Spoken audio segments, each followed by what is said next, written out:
I'd been gone for 3 weeks straight, hammering out the final details of a contract in Boston that would lock in my company's stability for the next 5 years. The whole flight home, my mind wasn't on spreadsheets or handshakes. It was on the ranch, the place my grandfather had poured his life into and soul into. The land that had carried the Sterling name proudly for 3 generations. So, when I turned onto Heritage Road and saw that screaming orange sold sign bolted across the wrought iron gate that had greeted me since childhood, my foot slammed the brakes so hard the rental car fishtailed and the tires howled against the gravel. They're parked in my driveway as it belonged. There sat a moving truck.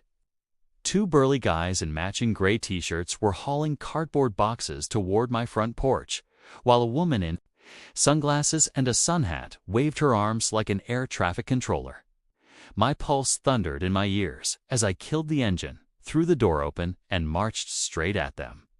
"Excuse me," I said, voice shaking with barely contained fury, "but what in the hell do you think you're doing on my land?" The woman spun around, clutching a clipboard against her chest like a shield. "Oh, you must be the prior owner. Hi, I'm Patricia Vance. We closed on the property yesterday in an HOA foreclosure auction. Absolute steal at $25,000. The earth tilted under my boots. HOA. What HOA? What HOA? This ranch has been Sterling land for 70 years.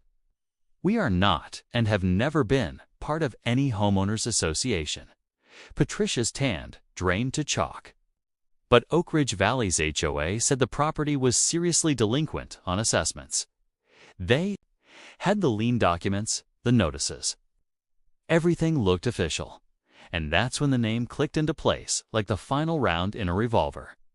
Brenda Harrison, self-crowned empress of the cookie-cutter subdivision that butted up against the eastern fence line of the ranch. Except the ranch wasn't in her kingdom. We sat a full mile outside her manicured borders. Wrapped in agricultural zoning, my grandfather had fought tooth and nail to protect. When developers came circling in the 80s, 45 acres of rolling Ohio hill country, bought outright in 1954 by William Sterling, with the money he'd saved serving in Korea. He'd framed the house himself, ran cattle until the market shifted, then switched to boarding horses. When he died 5 years ago, he left it to me, free and clear. No mortgage, no liens, no debt. I paid the property taxes every year on autopilot from a dedicated account. Everything was perfect. Or so I'd believed. Brenda Harrison had been president of Oak Ridge Valley's HOA for 3 years. And the horror stories from friends trapped inside her gates were legendary. $1,000 fines for grass half an inch too long. Citations because someone dared paint their mailbox eggshell instead of beige. Board meetings that lasted until midnight while Brenda banged her gavel like a judge. 6 months earlier, the first letter had shown up. Typed on fancy letterhead, "Dear homeowner. Following a recent boundary expansion vote, your property at 4578 Heritage Road is now within Oak Ridge Valley's covenants. Enclosed, please find your retroactive assessment of $3,600. I'd laughed out loud and dropped it in the trash. You can't just vote someone else's sovereign land into your subdivision. That's not how Ohio law works. But the letters kept coming. One claimed our century-old split-rail fence violated height restrictions. Another fined us for livestock noise pollution because the horses sometimes whinnied at sunrise. Each demand was more ridiculous than the last. Each one fed straight to the burn barrel. Then they started arriving by certified mail. I refused. Every signature. Let Brenda waste her stamps.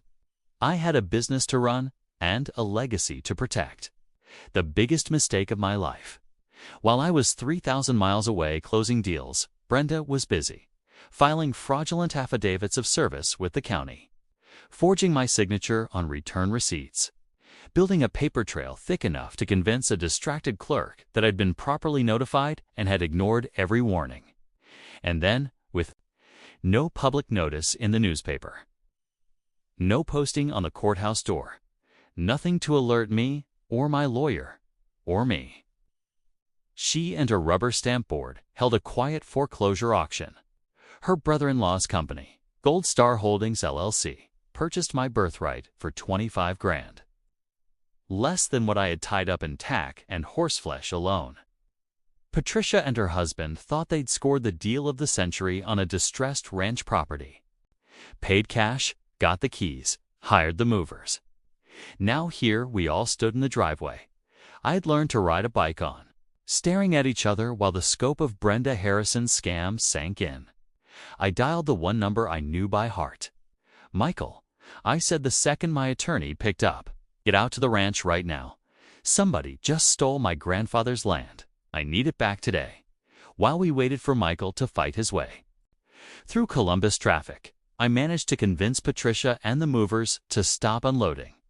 Trucks idled. Boxes sat stacked on the porch. Nobody spoke. We all just stared at the orange sign mocking us from the gate, waiting for the cavalry or the apocalypse, whichever showed up first. Patricia's excitement had already curdled into panic.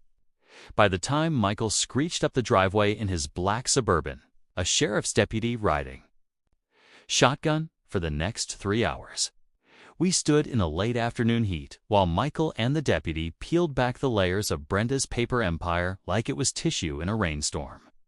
The forgeries were almost comically brazen. My signature scrawled in 3 different styles of handwriting. HOA meeting minutes dated for nights the board had never actually met. And a lien filed with the county clerk that carried the raised seal of a notary. Public hood been dead since 2023. Brenda's fatal mistakes were everywhere.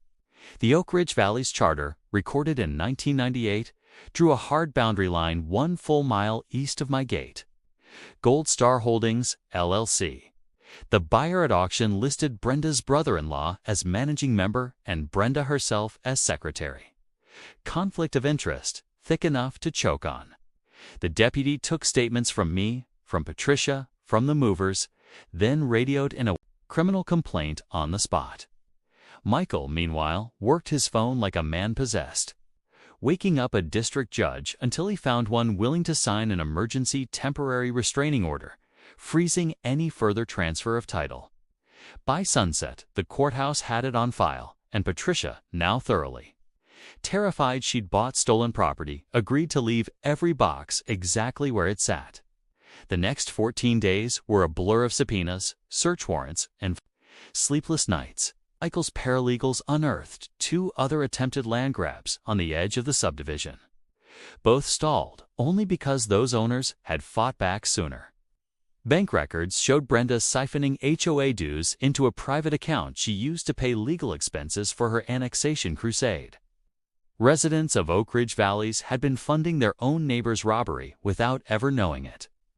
Photoshopped violation notices, forged certified mail, receipts, fake emails from county officials.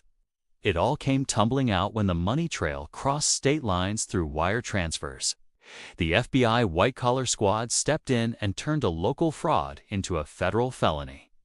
3 months to the day after I'd come home to that orange sign. The courtroom in Franklin County was standing room only. Half the subdivision showed up in stunned solidarity. The other half came for the spectacle. Local news cameras lined the back wall. Brenda sat rigid at the defense table, lipstick perfect, hair sprayed, hair unmoving, but her hands trembled against the wood. The prosecutor rolled through 32 counts of fraud, 18 counts of forgery, conspiracy, theft, and embezzlement. Each charge punctuated by another blown-up exhibit of her own handiwork projected on the screen. When residents saw their own signatures faked on minutes they'd never voted on, audible gasps rippled through the gallery. I kept my testimony short and flat. My family has owned that land since 1954. We never joined an HOA. We were never legally served. The auction was a lie from the first forged letter to the last fake deed. Michael followed with a slow, methodical dismantling that left Brenda's attorney stammering about good faith mistakes. Then came the email chain between Brenda and her brother-in-law. Can't believe the city boy didn't even notice. Flip it. In 6 months. And we split 1.2 easily another. He's too busy flying first class to check his own mailbox, lol. The judge didn't blink. Guilty on every single count. Civil judgment first. Sale declared void AB, initio. Gold Star Holdings ordered to refund the Vances their $25,000 within 10 days. Brenda personally liable for $250,000 in attorney fees and punitive damages. Then the criminal sentence. 8 years of federal prison on the wire fraud. And conspiracy counts. 3 concurrent on embezzlement. Lifetime prohibition from ever serving in any fiduciary capacity again, including, the judge added with visible satisfaction, any homeowners association anywhere in the United States. The gavel cracked like a rifle shot. Brenda lurched to her feet, face cycling from crimson to ghost white. Your Honor, please. I was only trying to protect property values. Those horses and that ugly old fence were dragging the whole neighborhood down. I'm a pillar of this community. The judge leaned forward, voice like glacier ice.